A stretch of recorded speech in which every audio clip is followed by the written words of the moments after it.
When driving a commercial motor vehicle, you know that safe operation depends on constant vigilance. You know that even a momentary lapse in judgment or alertness can have devastating consequences. And you know that any driver who operates any vehicle while impaired by alcohol or drugs is asking for trouble, and maybe asking for tragedy.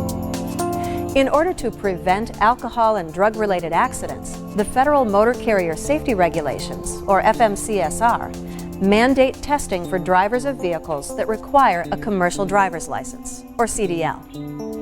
These regulations spell out the details of required testing, confidentiality of the results, and the consequences for drivers who fail an alcohol test or test positive for drugs.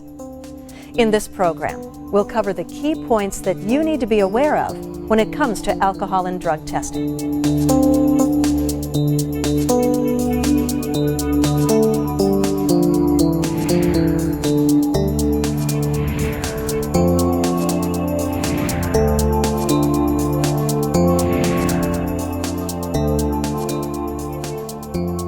Most drivers agree that alcohol and drug testing is an important tool in keeping impaired drivers off the road. I don't think anyone should drink and drive, especially anybody who drives heavy equipment. Well, obviously you're navigating a vehicle that can weigh as much as 80,000 pounds, and you need all your faculties in order to do that safely. So if you're impaired in any way at all, you can make the job much more dangerous. Drivers under the influence of alcohol or drugs while they're on the road is a real bad thing for all of us, because it reflects on all drivers. And I think that that needs to be controlled. And I'm not against any of the testing or any of those things that go with that. When it comes to alcohol, the regulations put it this way: no driver shall report for duty or remain on duty requiring the performance of safety-sensitive functions while having an alcohol concentration of 0.04 or greater. Further, the regulations say no driver shall use alcohol while performing safety-sensitive functions, and no driver shall perform safety-sensitive functions within 4 hours after using alcohol. There are similar regulations that prohibit use of controlled substances like marijuana, cocaine, opiates, amphetamines, and phencyclidine. In fact, the regs state that no driver may report for duty or remain on duty requiring the performance of safety-sensitive functions when the driver uses any controlled substance. The one exception is when a driver is taking medication under the direction of a licensed medical practitioner who has advised the driver that the medication will not adversely affect his or her ability to operate a CMV safely. Both the alcohol and drug prohibitions use the term safety-sensitive function. What does this mean? Safety-sensitive function means all time from the time a driver begins or is required to be ready to work until he or she is relieved from all responsibility for performing work. This includes driving, loading and unloading, supervising others loading and unloading, waiting to be dispatched, and inspecting or servicing equipment.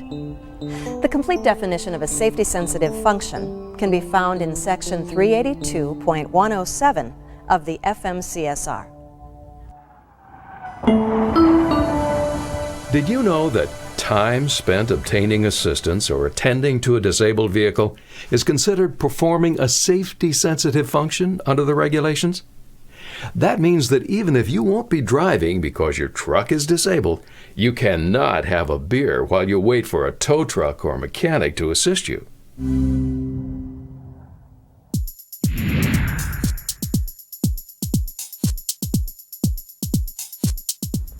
In order to ensure that drivers are not using alcohol or drugs on the job, the regulations have established a number of tests. These include pre-employment testing for drugs and post-accident, random, and reasonable suspicion testing for drugs and alcohol. If you're working in the trucking industry, you already know about pre-employment testing. Prior to performing any safety-sensitive function for an employer, drivers must undergo testing for controlled substances. This usually means that the driver must visit a testing facility, provide a urine sample, and fill out some paperwork. If no controlled substances are found, the process ends there. We'll talk about what happens if controlled substances are found a little later.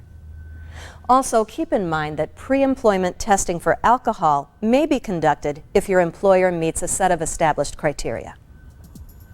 Post-accident testing is required following accidents involving the loss of human life, accidents involving injuries that require treatment away from the scene, and where the driver receives a citation for a moving traffic violation, accidents where at least one vehicle is disabled to the point that it needs a tow truck, and the driver receives a citation for a moving traffic violation.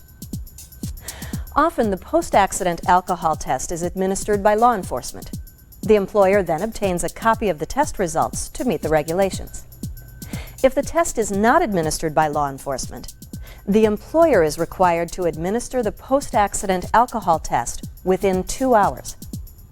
If the test is not performed within 2 hours, the employer must prepare and maintain a record explaining why the test was not promptly completed.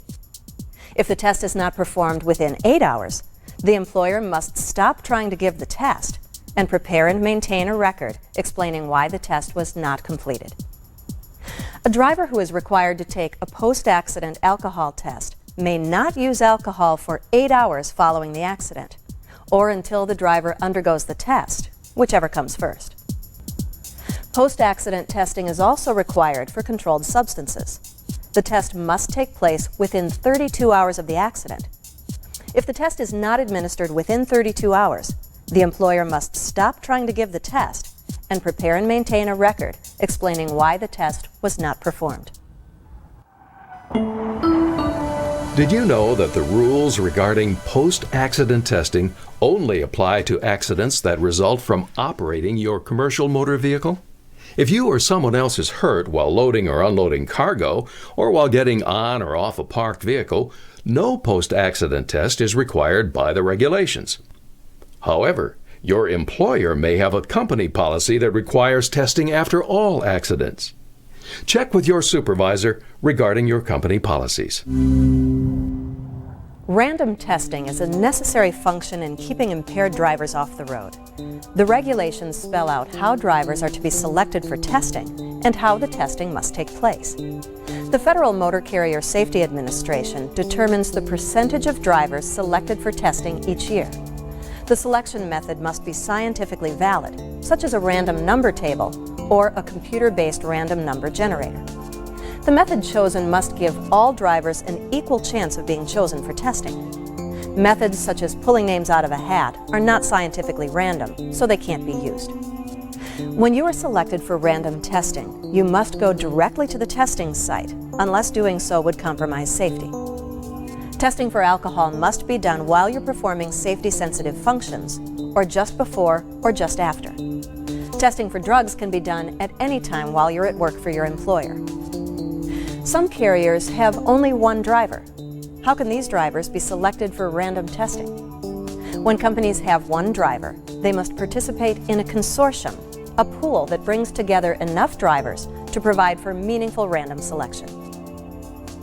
Individuals who supervise drivers must receive specific training in the behaviors that indicate alcohol misuse or controlled substance use. If a supervisor observes a driver exhibiting these behaviors, he or she is required to document this information and send the driver for a reasonable suspicion test. Did you know that you can't be ordered to take a reasonable suspicion test because someone told your supervisor that you look like you may be impaired? The regulations require that the supervisor observe you personally, be trained according to the regulations to make a reasonable suspicion determination, and be able to document the observations that led to ordering a reasonable suspicion test. You can't be ordered to take a test based on a hunch or intuition or hearsay. Did you know that refusing to take an alcohol test or a controlled substance test has the same result as failing an alcohol test or having a positive drug test result? You cannot escape the consequences of testing by refusing to take a test.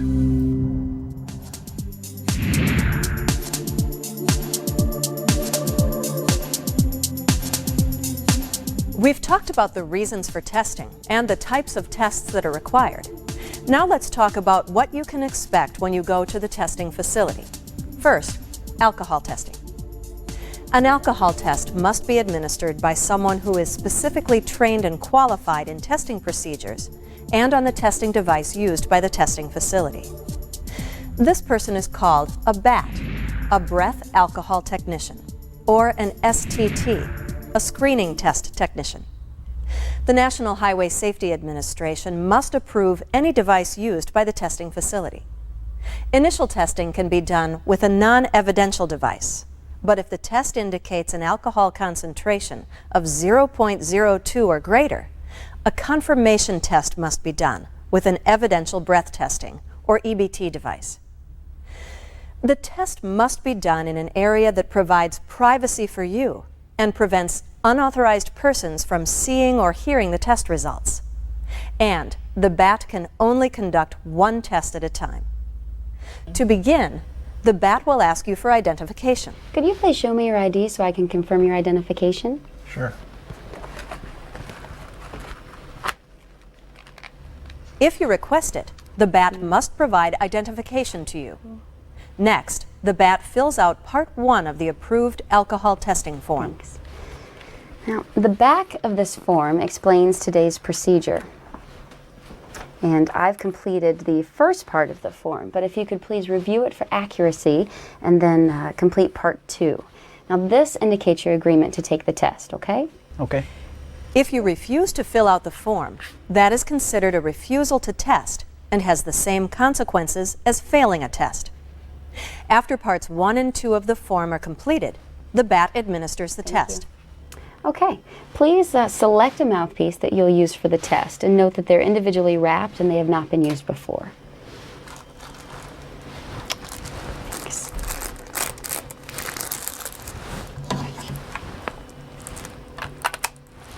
Now, this is the device that will actually perform the test.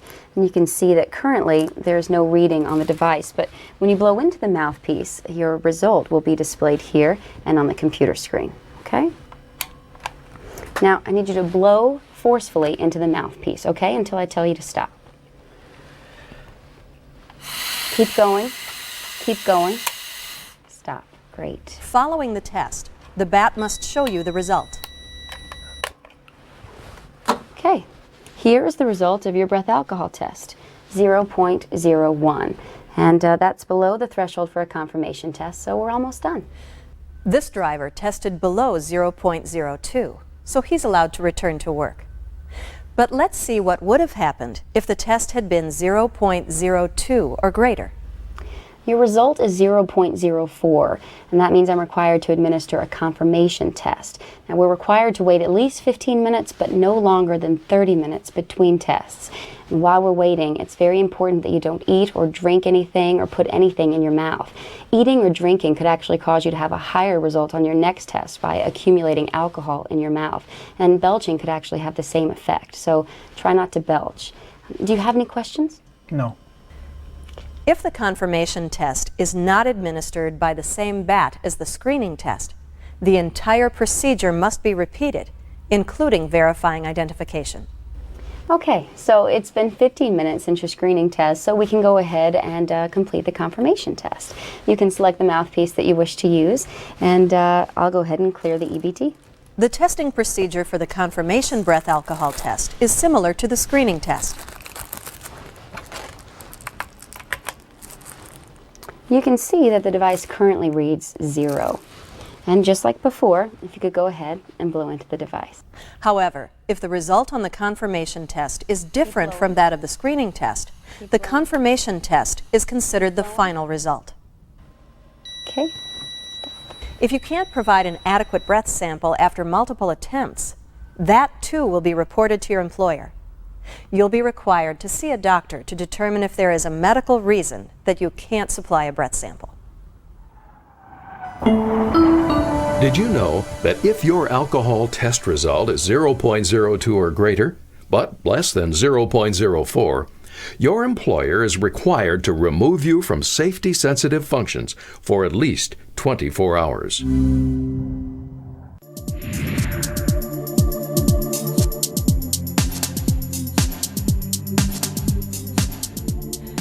The procedures for controlled substances, or drug testing, are similar to alcohol testing.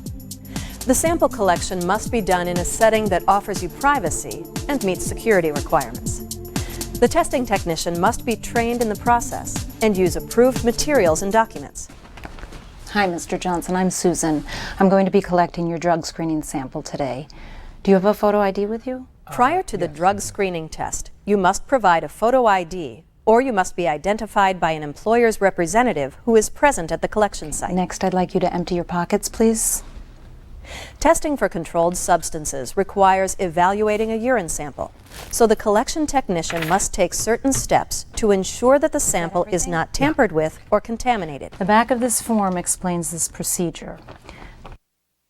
Great. The regs And cover next, the we're going amount to of the pick up sample to the be cup collected and the procedures for handling, recording, and shipping the sample to a certified testing lab. Before you provide the sample, I need you to wash your hands here. Afterward, I'll turn off the water supply. I need you to fill the sample cup at least half full and don't flush the toilet when you're done. Do you have any questions? What'll I do with the sample when I'm finished? I'll be right outside the door. You can just bring it to me. I need you to go ahead and wash your hands. The sample collected must be at least 45 milliliters. This will provide enough urine for split samples of 30 and 15 milliliters. The technician will test the temperature of the sample, then place 2 specimens in separate containers, which will be sealed in full view of the driver. If testing is to be done at a certified lab that is not located at the collection site, the samples are also prepared for shipping while the driver observes. Okay. After you have observed the sample preparation and signed the appropriate forms, your part is done. Johnson, you can go ahead and put that with your files and they'll be contacting you. Once the lab has conducted the required testing, the results are forwarded to the Medical Review Officer, or MRO. The MRO is a licensed physician who is responsible for receiving and reviewing all test results. If the test results are positive, adulterated, substituted, or invalid, the MRO will investigate the reason for this result. The investigation will include contacting you to discuss the test result. During this conversation, the MRO will discuss with you any possible medical reasons for the test result. This is a confidential call and gives you an opportunity to discuss the test before your employer is contacted. What can you do if you get this call? If the test result for the first sample is positive, adulterated, or substituted, you have 72 hours to request that your second sample be tested by a different certified lab. This gives you the opportunity for an independent confirmation or rejection of the first result. If the second lab verifies that the initial test result is correct, you will be contacted by the MRO. Then, the MRO has one more call to make to your employer. Because it's so important that impaired drivers be kept off the road, the MRO will call a designated individual at your employer and report the results. When the employer is contacted by the MRO, the next step is for the employer to advise the driver regarding the resources available to resolve the problem. This includes evaluation by an SAP.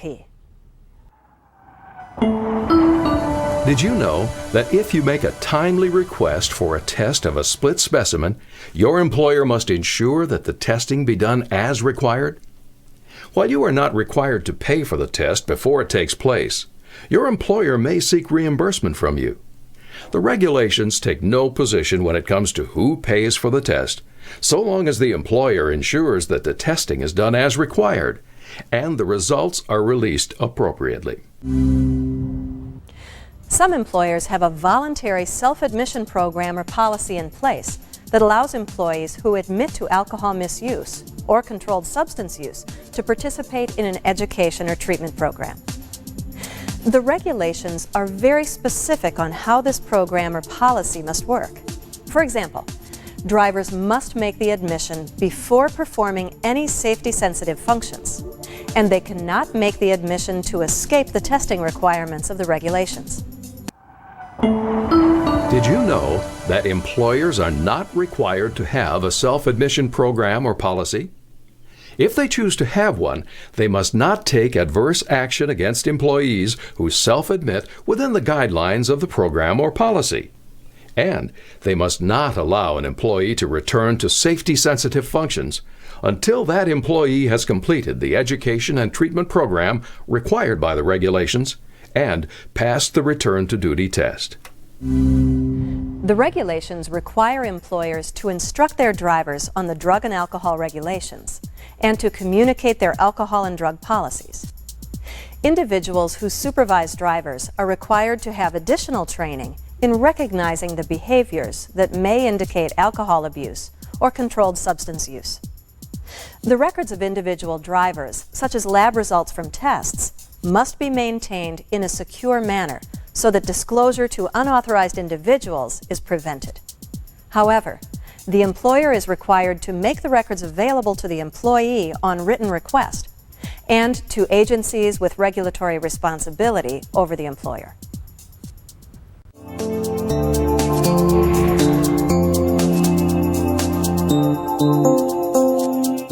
The public has a right to expect that all professional drivers are alert and able to maneuver through traffic in a safe manner at all times. The purpose of drug and alcohol testing is to keep the transportation industry safe. We have a very important role and responsibility to the motoring public, and our drivers need to be safe on the highway.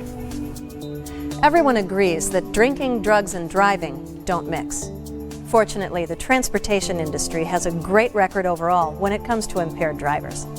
The vast majority of professional drivers know, obey, and support the rules. Because breaking the rules can have such tragic and devastating consequences, testing for alcohol abuse and controlled substance use just makes good sense. Knowing the regulations and applying them in your daily work means you're doing your part to protect your industry, your company, your livelihood, and the driving public.